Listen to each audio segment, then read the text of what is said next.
मानस के बड़े इम्पोर्टेंट प्रसंगों में संत असंतों के लक्षण बड़े मायने रखते हैं।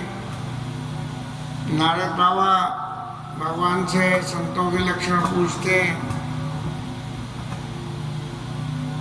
और भरत जी महाराज संतों के लक्षण पूछते हैं। ऋषि मुनि लोग जब भी मिलते हैं तो संतों के लक्षण पूछते हैं। यदि एक स्थिति में विचार करें तो बोले संत कौन है?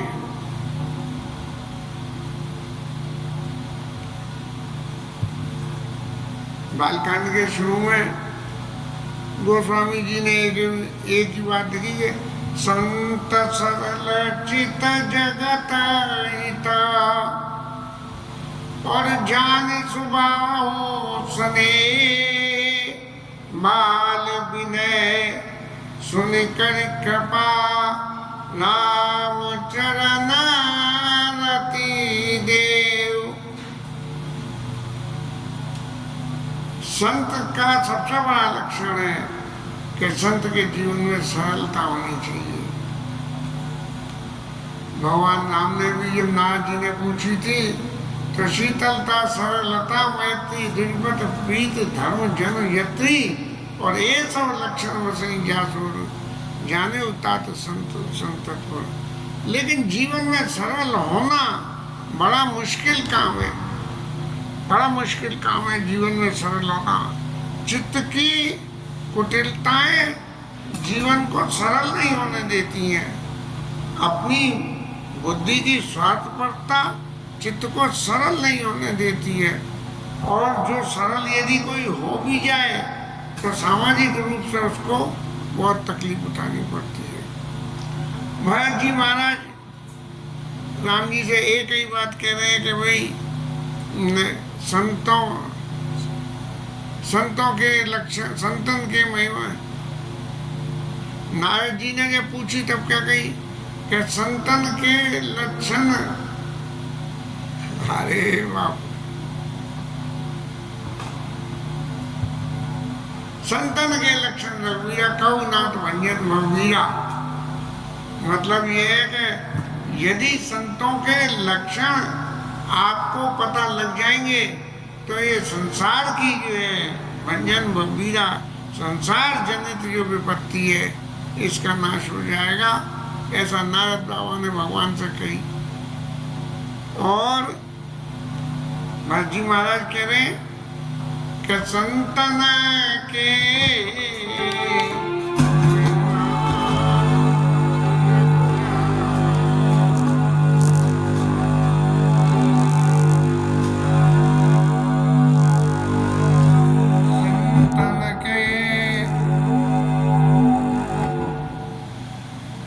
महिमा रघुराई, संतन के महिमा रघुराई, बहुविध वेद पुराण गाई। जी कह रहे कि महाराज संतों की महिमा को वेद पुराणों ने बहुत तरीके से कहा है। और नारद बाबा सीधे सीधे पूछ रहे हैं। फिर यहाँ भरत जी महाराज कह रहे हैं कि श्रीमुख तुम पुण्य कीन बड़ाई। आपने खुद भी संतों की बड़ाई करी है, नारद जी को उपदेश किया आपने।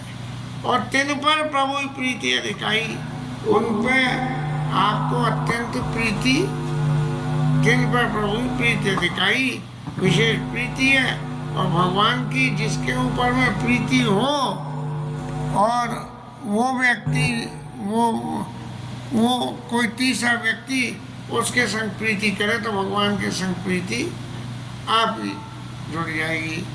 तो भरत जी महाराज कह रहे सुना चाहूँ प्रभु तिनकर लक्षण के संतों के लक्षण क्या होते हैं, ये मैं जो है आपके श्रीमुख से सुनना चाहता हूँ।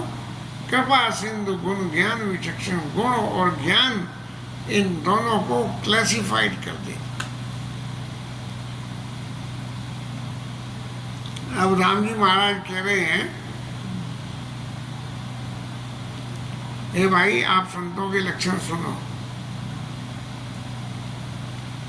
अब आप अगर ये चाहते हो कि संतों के लक्षणों की कोई सीमा में बांध दी जाए, तो संतों के लक्षण किसी सीमा में नहीं बन पाते हैं।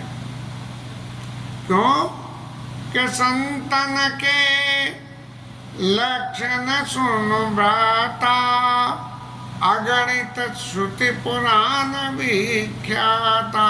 अगणित है, कोई उसकी गणति नहीं है, कोई गिन नहीं सकता कितने लक्षण है।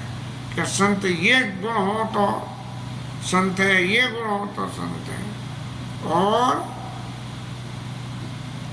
यदि संत और असंत को, संत की पहचान करनी है तो असंत की पहचान कर लो। असंत की पहचान हो जाए तो बाद बाकी जो कोई बचे वो सब संत हो गए। तो संत असंतन, संत असंतन के अस करनी, जिम कुठार चंदन आचरणी। जैसे काटने वाली कुल्हाड़ी और चंदन का पेड़। काटने वाली कुल्हाड़ी चंदन के पेड़ को काट देती है, लेकिन चंदन एक बार भी मना नहीं करता है कि मेरे को मत काटो, और अपने गुण से उसमें सुगंध बसा देता है, चंदन की सुगंध बन जाए। काटई परस मलय भाई, निर्गुण दे सुगंध बसाई। अपने गुण से जो सुगंध बसा देता है। ऐसे ही असंतों के स्वभाव ऐसा ही होता है कि जो कर हित अनिता उसो, जो आपका हित करे उसके संग भी अनित करते हैं। ऐसे अत्यंत गुण है, लेकिन एक क्लासिफिकेशन में 1-1.5 मतलब का गुण तो ये आया कि निज गुण दे सुगंध वसाई, ताते सुरसी संचरत जग वल्लभ श्रीखंड, और अनल दाह पीठत कदई परसु बदन यह दंड। कि लोहे को तो जो है गर्म करके और पीटा जाता है तब कुल्हाड़ी बनाई जाती है, लेकिन चंदन को जो है तपाना नहीं पड़ता, संत को तपाना नहीं पड़ता। वो तो अपने आप ही निज प्रताप द्रवई नवनीता, पर दुख द्रवई संत शुभ नीता। मक्खन तो अपने ही गर्मी से गल जाता है, लेकिन जो है संत दूसरे के दुख को देख के गल जाता है। लेकिन यहाँ राम जी महाराज ने कहा कि संतों के लक्षण जब आपको सुनने हैं तो उनके कुछ गुणों का वर्णन करते हैं। बोले विषय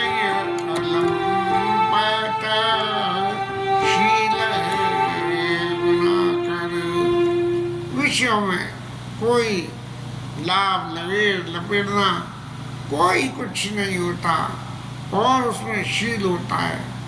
शील गुनाकर। शील कौन सा? कि वो भी गुण वाला शील। ऐसा शील नहीं कि अपना उल्लू सीधा करना हो तो उनके सामने बाबूजी बाबूजी और पीछे से कुछ और करना।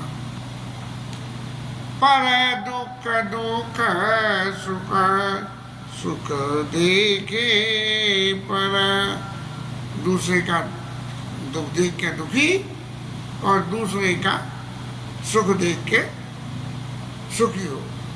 ये एक सबसे पहला गुण राम जी महाराज ने बताया। समा अभूता रिपो विमद विरागी, लोभा मरस हर्ष भय त्यागी। समभूत रिपो, दुख सुख में समान। विमद, किसी भी बात का मद ही नहीं कि भाई ये मैंने करा या मेरे करे हो रहा है, मैं ना करूं तो ऐसा नहीं हो। और विरागी, चित्त में जो है उसके वैराग्य हो। लोभामरस हर्षमय त्यागी, लोभ के वशीभूत होकर जो चित्त में हर्ष और भय पैदा होते हैं उन सबको छोड़ देता है। लोभ जानता ही नहीं लोभ क्या चीज। और क्या होता है? कोमल चित दीनन पर दाया, और मन कम वच मन भगति माया। माया रहित मेरी भक्ति के भैया आज भगवान से कुछ स्वार्थ सिद्ध करना है तो भगवान का भजन कर रहे हैं, और नहीं तो बोले महाराज आज तो फुर्सत नहीं है। ऐसा जो है कोमल चित्त, अत्यंत चित्त कोमल होता है और दीनों के ऊपर में दया करते हैं। तो जो भी कोई दुखी व्यक्ति देखे उसका काम करने के लिए सवाई मान प्रद आपको भवानी, भरत प्राण समा ममते प्राणी। संसार की रीति में तो अपना जो स्वार्थ है तो सामने वाले को मान नहीं, अपमान करने में तो नहीं लगता, लेकिन जो है सबको मान देते हैं। किसी से हमारा स्वार्थ है या नहीं है, कहीं तो बोलने चालने में ही ये शब्दों से पता लग जाती है कि ये मान दे रहा है या अपमान कर रहा है। तो ऐसा भी मान नहीं जिसके अंतर्निहित अपमान छिपा हुआ हो। तो जो ऐसे व्यक्ति हैं भरत प्राण सम ममते प्राणी, ऐसे आदमी मेरे को प्राणों के समान ये है, उनकी कोई कामना नहीं। विगत काम मम नाम परायण, शांति विरति विनति मुदितायन। कोई कामना नहीं किसी के संग में भी। मम नाम परायण, मेरे नाम का, हर वक्त मेरे नाम का ही आसरा, और शांति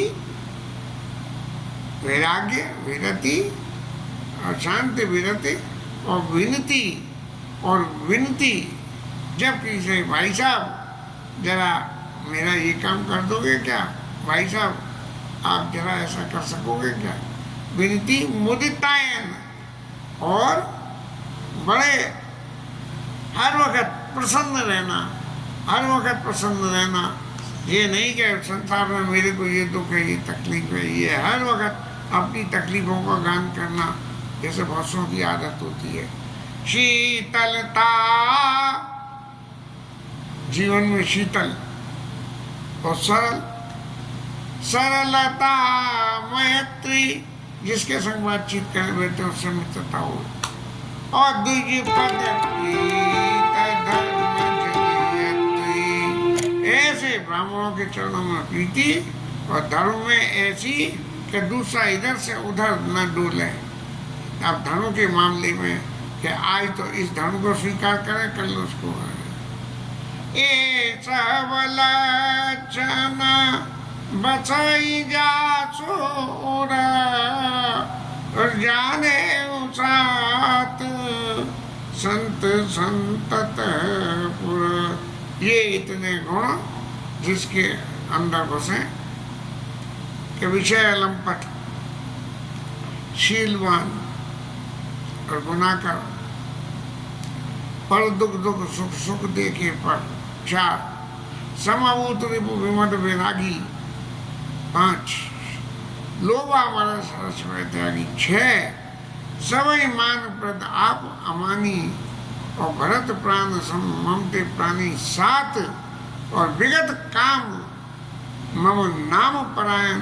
8 और शांति विरति विनती मुदितायन। 9 शीतलता सरलता मैत्री। 10 और द्विपद प्रीति धर्म जनयत्री। 11 ये 11 लक्षण जो है भगवान ने भरत जी के सामने रखे। और फिर एक बात और कही कि ये लक्षण तो होश हो, सम दाम नियम नीति नहीं डोल, नीति नहीं बदल देते, एक पोजीशन में रहते हैं। जो विचार कर लिया उसको एक्टिवेट करना, और परोशिव वचन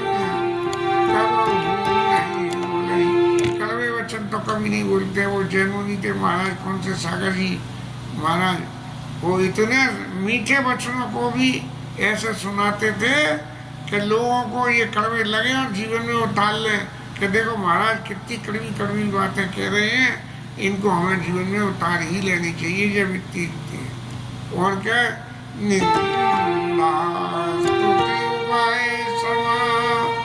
ममता मम पद कन्या हे सज्जन मम प्राण प्रिय।